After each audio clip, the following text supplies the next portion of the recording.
l'homme propose et la femme dispose.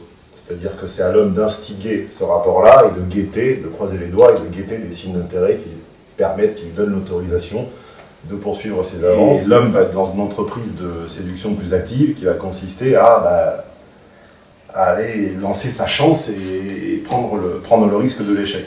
Donc voilà, côté femme, la séduction est finalement, chez nous, encore une fois, historiquement assez passive et se révèle plus être une exacerbation des codes de la féminité. Chez nous, en réalité, ce qui se passe, c'est que quand c'est l'homme qui est abordé, il est finalement complètement déstabilisé. Donnez-nous un peu un exemple de ce qui vous séduit le plus, vous, Stéphane, chez une femme. Je suis fasciné par les femmes qui ont un goût supérieur au mien, c'est-à-dire qui vont arriver à me faire découvrir et repérer des univers qui m'étaient totalement inconnus ou que je jugeais parfaitement inintéressants. Cette sensation qu'une fois qu'on est en couple, on n'est plus 1 plus 1, mais on est vraiment une team et une équipe. Ça, c'est vraiment une connexion au niveau cérébral. Une des grosses erreurs que font les hommes dans la séduction, c'est de considérer que c'est une espèce de sprint, et ils dévoilent toutes leurs cartes dans les 10 premiers rendez-vous. Donc il y a beaucoup d'hommes dont, mesdames, en fait, vous savez tout très vite, parce qu'ils ont tout misé, ils ont un peu tout balancé dès le début. En réalité, plus lentement on se dévoile, plus longtemps on est intéressant. La séduction, pour moi, c'est très lié, c'est très culturel, c'est très différent d'un pays à l'autre. Bien sûr. Et d'ailleurs, la façon dont j'ai vécu dans plusieurs pays à l'étranger, et par exemple aux États-Unis, la façon dont les Américaines perçoivent les Français, nous perçoivent comme courtisanes et comment. Mais vous allez voir, en vieux français, il y avait un nom pour ça, ça s'appelait le badinage.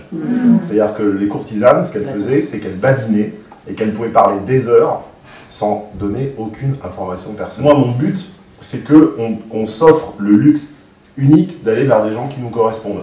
Et là, il faut un petit coup de main. Parce que par défaut, on n'y arrive pas. Non, en réalité, ce qui crée le désir et l'intérêt, c'est un, le manque, et deux, encore plus fort, le désir triangulaire. C'est-à-dire voir une autre désirer son homme, tout en ayant bien sûr l'assurance qu'il en est conscient, mais qu'il n'y cède pas et qu'il revient vers nous. Formalisons ce qu'on entend par couple.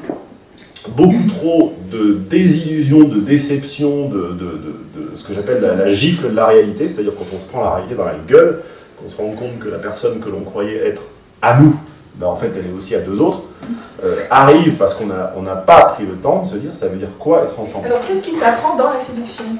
La première, où on se trompe souvent, c'est qu'on ne sait jamais à quel rythme donner de l'info personnelle. Deux grosses mises en garde sur Internet. Un, la mauvaise raison, donc y aller par vengeance, par envie d'oublier, et donc non pas pour rencontrer l'amour, mais oublier l'amour.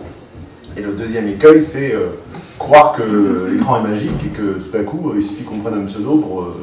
Non, en réalité, on aura les mêmes écueils, les mêmes défauts, on aura juste la peur de l'abordage qui va sauter. La société veut faire de nous des êtres remplis de désirs, extrêmement isolés, et qui ne peuvent pas les assouvir, parce que quand tu n'assouvis pas un désir, tu vas faire du shopping. Il y a cette espèce d'enchaînement désir, liberté, consommation, qui est celui dans lequel on veut nous mettre, et quand on ôte la frustration, on ôte l'envie de consommer.